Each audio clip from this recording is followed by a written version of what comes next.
Boa noite, tudo bem? Como vão? Hoje nós iremos dar continuidade às nossas atividades do semestre. Na aula de hoje nós iremos tocar em um assunto que atravessa, que perpassa o conjunto de disciplinas com as quais vocês irão ter a oportunidade de aprender muitos assuntos sobre a problemática da educação no processo formativo que irão experimentar e vivenciar ao longo do curso de pedagogia. Refiro-me especificamente à questão do conhecimento. Nós poderíamos dizer que essa é uma questão fundamental no processo formativo de cada um de nós ao longo desse semestre, sobretudo em se tratando de um conhecimento que se organiza em forma de disciplina. Se assim entendemos, poderemos afirmar que todas as disciplinas com as quais vocês irão ter contato, as disciplinas que vocês irão estudar, na verdade, em última instância, se ocupam com o conhecimento de alguma coisa. Por essa razão é importante a gente conhecer a própria natureza do conhecimento. Poderíamos dizer que há necessidade de conhecer o conhecimento. É muito comum, ao nós perguntarmos ou formularmos uma questão sobre o que seria o conhecimento, observarmos no semblante das pessoas que estaríamos fazendo uma pergunta, formulando uma pergunta meio sem sentido, porque dentro de uma visão de senso comum, o conhecimento é algo tácito, é algo que se faz presente no cotidiano e sem o qual a gente não conseguiria se deslocar de um canto para outro, realizar qualquer ação. E nesse sentido, ao formular uma pergunta dessa natureza sobre o conhecimento, haverá a possibilidade de alguém expressar uma certa admiração, um certo espanto com relação à pergunta. Mas o que parece óbvio não é tão óbvio quanto se parece. O problema é que há uma confusão, uma identificação, muitas vezes, entre o conhecimento e outras noções que a gente utiliza no nosso cotidiano. É muito comum confundirmos conhecimento com crença, conhecimento com verdade, conhecimento com valor, conhecimento com sentido, conhecimento com opinião e conhecimento com informação. Cada uma dessas noções são noções que guardam, que carregam significados específicos, que podem, de certa maneira, incorporar em si elementos de conhecimento, mas isso não faz com que essas noções sejam sinônimos de conhecimento. O conhecimento tem particularidades que o faz ser uma noção distinta dessas que eu acabei de mencionar. Nesse sentido, valeria a pena a gente tocar em alguns aspectos que constituem o conhecimento enquanto categoria do pensamento, enquanto síntese de um saber que se tem de alguma coisa. Uma primeira característica que valeria a pena a gente destacar na aula de hoje é a característica da existência. Não se conhece aquilo que não existe. Esse é um pressuposto fundamental da existência do conhecimento de algo. Quando a gente diz alguma coisa sobre algo, nós só podemos dizer se esse algo de fato existe. Se isso vale para o dizer, muito mais vale para o conhecer. Nesse sentido, nós estaríamos diante de um pressuposto ontológico, sem o qual seria inconcebível conceber o próprio conhecimento enquanto tal a respeito de alguma coisa. Uma segunda característica que poderemos destacar nessa nossa conversa diz respeito ao fato de que quando uma coisa existe, ela existe, seja no âmbito do real, né, uma existência que nós podemos constatar através das nossas sensações, é o que se chama de existência empírica.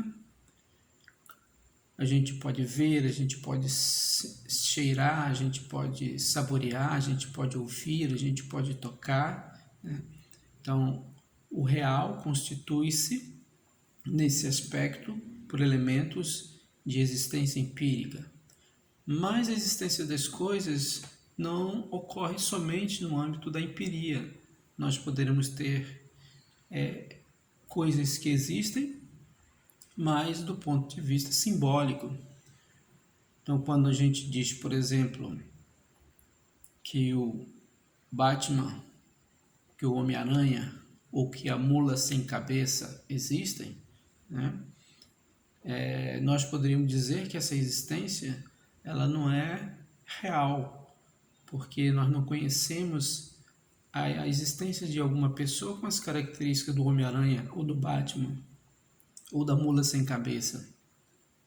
Mas existe no imaginário coletivo, né, da cultura cinematográfica ou da cultura popular. Então, nós, ao mencionarmos alguma coisa sobre esses objetos, né, nós mencionamos a partir de uma existência não empírica, mas de uma existência no campo simbólico-cultural. E nós também podemos dizer que algo tem uma existência do ponto de vista do nosso pensamento.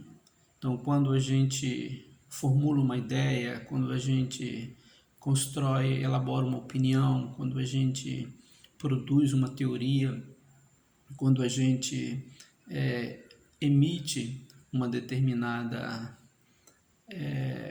forma de pensamento que expressa uma crença, um valor, um sentido de vida, nós estamos diante não de uma existência empírica e nem de uma existência simbólica, simplesmente, mas estamos diante de uma existência do ponto de vista do pensamento, das ideias, né? Que tem um caráter também simbólico, mas um caráter de uma simbologia com um conteúdo abstrato, que tem uma existência no pensamento, né?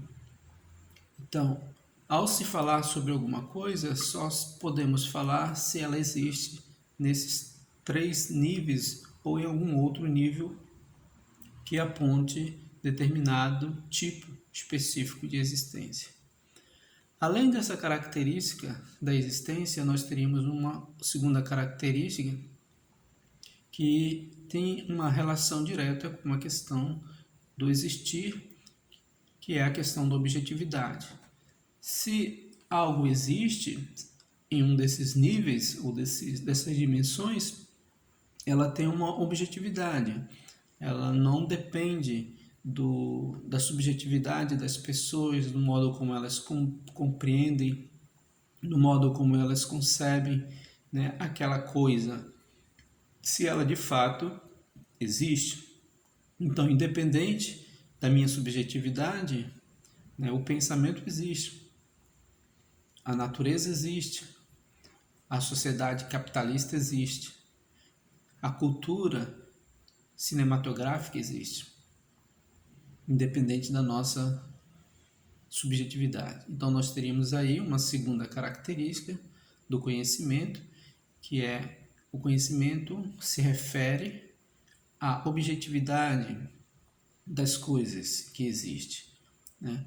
Portanto, a objetividade integra a noção de conhecimento. Não há conhecimento que não tenha essa dimensão da objetividade. E uma terceira característica diz respeito à ideia de que todo conhecimento nos permite, ao falar de alguma coisa, explicar aquela coisa, algum aspecto da dimensão dessa coisa, né? Quando nos apropriamos de um conhecimento, ou quando produzimos um conhecimento de algo, esse conhecimento, ele representa, ele contempla um conjunto de aspectos que constitui a existência objetiva daquele algo que a gente tem como objeto de investigação, de apreciação, de modo que, ao falarmos sobre este algo, essa coisa, nós conseguimos dizer sobre ela algo que nos permite entendê-la, que nos permite descrevê-la, que nos permite analisá-la, que nos permite explicá-la na sua constituição. Portanto, as coisas que a gente venha a dizer sobre algo que existe, sempre será possível de se dizer algo que nos permita compreender o algo sobre o qual a gente está dizendo alguma coisa. Isso significa dizer que o conhecimento, ele nos empodera, ele nos permite não apenas indicar a existência das coisas, não apenas apontar a sua objetividade, mas explicar a sua constituição, o seu modo de existência. Bom, na aula de hoje eu gostaria apenas de destacar esses pontos e na próxima nós iremos complementar com outras características que nós poderíamos dizer características ontológicas do conhecimento. Uma boa noite.